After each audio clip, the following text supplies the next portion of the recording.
Иранский Азербайджан, дикая природа и тайны. Табриз – это не просто город в Иране, это сердце иранского Азербайджана. На улице чаще звучит тюркская речь, чем фарси. Знали ли вы, что здесь живет в 2 раза больше азербайджанцев, чем в самом Азербайджане? Один этнос, одна культура, один язык, одна история, но 2 разных государства. Сегодня расскажу вам, что здесь посмотреть из объектов ЮНЕСКО. Вообще сам город – ровесник библейских времен. Ему 1000 лет. И видел он все, от Александра Македонского до великих землетрясений. Этот город был поставщиком династий для Ирана, сефевидов и таджаров. При них город стал 2-й столицей Персидской империи. Итак, главная достопримечательность города – это, конечно же, Табризский базар, самый большой крытый рынок в мире, и это объект ЮНЕСКО. Вы не поверите, но ему более 1000 лет. Об этом базаре писал еще в 13 веке Марко Поло. Он писал, что это благородный город, и поражался богатству купцов. Такая себе фондовая биржа на шелковом пути, ковры повсюду, даже ковровые сундуки. Именно здесь ткут самые лучшие ковры в Иране. Потому что табризский ковер – это как Мерседес в мире качества. Они используют специальный, уникальный тюркский узел и специальный крючок. И это дает невероятную плотность и 1 000 000 узлов на метр. Вечный спор, чей ковер лучше – персидский или табризский. Они отличаются именно в узлах. Тюркский – это симметричный двойной, а персидский – асимметричный. Так вот, именно тюркский узел делает ковер настолько прочным, что его невозможно распустить, просто потянув за нитку. Также рекомендую посетить музей Азербайджана. Здесь лежат влюбленные из Железного века, скелеты мужчины и женщины, которые остаются в объятиях друг друга уже 3000 лет. А рядом золотые экспонаты царей и таинственная голубая мечеть, которую восстанавливали просто как пазл после разрушительного землетрясения. Ее называют бирюзой ислама. Построена она была в 1465 году, но случилась трагедия. В 1780-м страшное землетрясение разрушило почти весь город. От мечети остался только входной портал и часть стен, а восстанавливали ее десятилетиями, собирая эту мозаику как пазл, потому что она очень уникальная. Табризский синий цвет плитки. Где поесть и где пожить в Табризе? На Гранд-базаре находится легендарное место – Хаджали. Это кебабная открылась еще во времена династии Каджаров. Здесь нет пафосного интерьера, но здесь, представьте, сидят миллионеры, которые продают ковры за $миллионы. На вид обычные дедушки-торговцы. Здесь была вся элита Востока. После 15 мяса уже нет. Еще одно место – это настоящий караван-сарай, Чапари комплекс. Он поистине сохранил дух великого шелкового пути. Когда-то здесь парковали настоящих верблюдов. Идеальное место, чтобы вкусно поесть и почувствовать себя важным купцом на шелковом пути. Безумно красивая архитектура в духе Востока. Обязательно загляните, чтобы почувствовать этот масштаб. Еще одно место – Берке. Вообще само название переводится как пруд или бассейн. Это одно из самых атмосферных и фотогеничных мест Табриза. Ну а внутри это какой-то настоящий оазис. Посреди зала бассейны с рыбками, вокруг которых растет чуть ли не целый лес из живых растений. Сочетание традиционной архитектуры и буйной зелени. Здесь очень вкусно и очень красиво подают еду. Популярное место как у туристов, так и у горожан. Ну а главный 5-звездочный ориентир города – стеклянный гигант прямо у озера Эль-Гали, на крыше которого вращающийся ресторан на 17 этаже. Это отель Табриз Эль-Гали. Здесь ужин уровня люкс обойдется примерно в $20. Добавляйте в закладки, вдруг будете в Табризе. Цена этой вещицы равна бюджету маленького города. Но при чем здесь Иран, спросите вы? Добро пожаловать в город Ардебиль, которому 4000 лет. Город, который старше Рима. В этом городе есть объект ЮНЕСКО – мавзолей шейха Софи, который потрясает своей архитектурой. А внутри есть уникальный зал – Чинихания. Так вот, здесь хранилась уникальная коллекция из 1200 предметов тончайшего китайского фарфора. Шах Аббас подарил его мавзолею в 1611 году. Посмотрите на эти стены. Это 1000 ажурных сот, каждая из которых была вырезана вручную под конкретную вазу, чашку или тарелку. Здесь в Ардебиле остались лишь жалкие крохи. Часть коллекции в Эрмитаже, а часть в Национальном музее Тегерана. Этим предметам сейчас около 600 лет. И цену их невозможно посчитать, это $миллионы.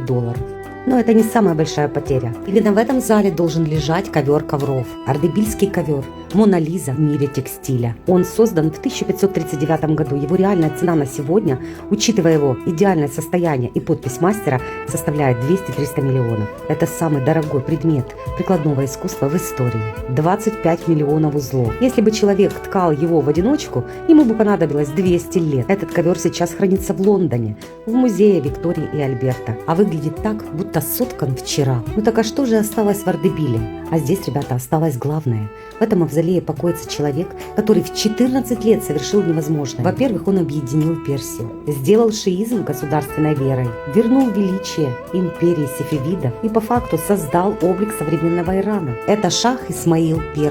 Вот так, ребята, Ардебиль отдал свои сокровища миру, но сохранил свою душу. Как вы считаете, должны ли эти трофеи вернуться назад в Ардебиль? Город Кандаван, Иран. В мире всего 3 места с такой архитектурой. Каппадокия в Турции, Дакота в США и Кандаван. Но только единственное место – это здесь, где это не декорации, это настоящие живые дома. Еще в 13 веке они спасались от конницы внука Чингисхана и начали вгрызаться в этот мягкий вулканический туф. Вулкан назывался Сахант.